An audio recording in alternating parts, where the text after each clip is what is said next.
Welcome to Blue Helm Space News Brief. You can find us at bluehelmco.com. Welcome back. I missed you on Friday, but let's jump into it, shall we? But first things first, RIP Ruth Bader Ginsburg. On this day in 2003, NASA's Galileo spacecraft intentionally fell into Jupiter after 14 years of exploration. Today is Monday, September 21st, and these are your top space news headlines. Arianespace and OneWeb today announced a revised launch contract that covers OneWeb's constellation deployment with 3 fewer launches than originally planned. Arianespace conducted 3 Soyuz launches for OneWeb before the London-based mega constellation company filed for Chapter 11 bankruptcy protection in March, halting a launch campaign that called for an average of 1 Soyuz launch a month through the end of 2021.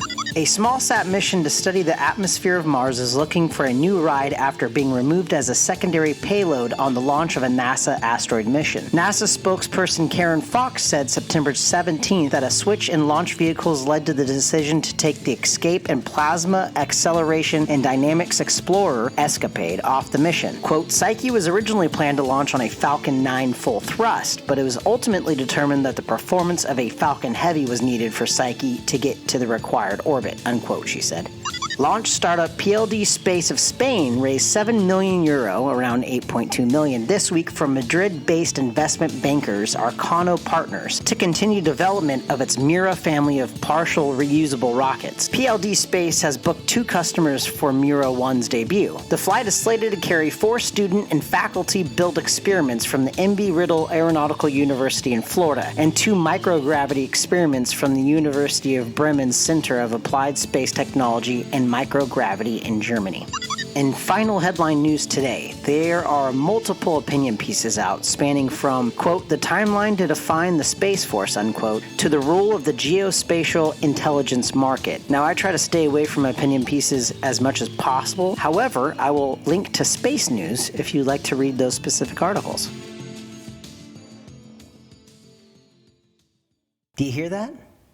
That's the sound of no worries. That's future shredding. Contactless on-site shredding from LA to Orange County. We provide residential and commercial service to meet your needs. You don't have to believe me. Go ahead and check out our Yelp reviews. Our friendly staff is here to meet and exceed your needs. So give us a call at 562-426-0557 or visit our website at futureshredding.com to set up a reoccurring or one-time purge shredding service. Again, that's 562-426-0557 or futureshredding.com.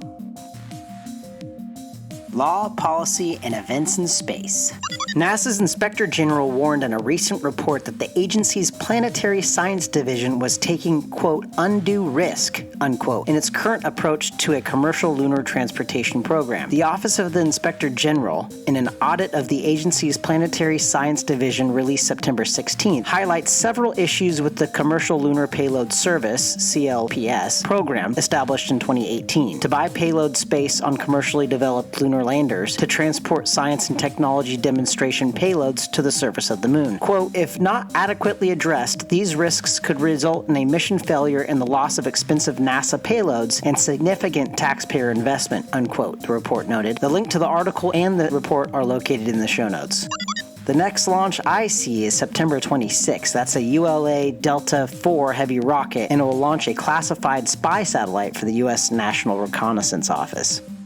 Okay, so the fun section. Bear with me. So I found this article on NASA's website. It's called Take a Trip to the Moon and an Artemis Launch with the Artemis Moon Pod Essay Contest. They say, quote, the contest, open to U.S. students in grades K through 12, launches on Tuesday, September 15th, and runs through December 17th, 2020, challenging participants to imagine leading a one-week expedition to the moon's south pole. Every student who submits an essay will receive an official certificate and be invited to a NASA virtual event featuring an astronaut. Semi-finalists will be invited to represent their state or territory in a series of Artemis Explorer sessions with NASA experts. 9 finalists will have an opportunity to travel with a parent to NASA's Johnson Space Center next summer and learn about lunar exploration. The national winner in each grade division will win a family trip to see the first Artemis flight test, watching the most powerful rocket in the world launch from NASA's Kennedy Space Center in Florida.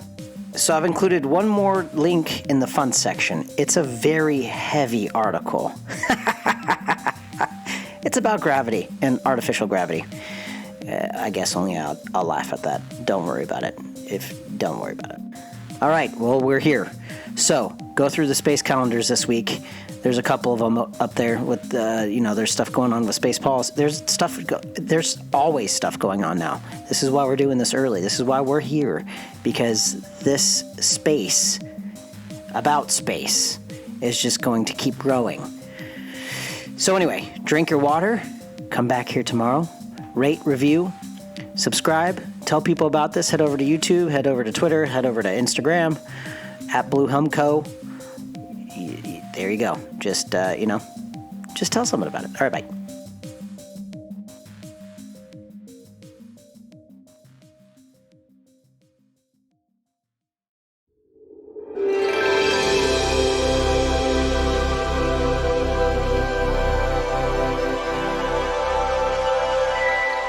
Blue Helm.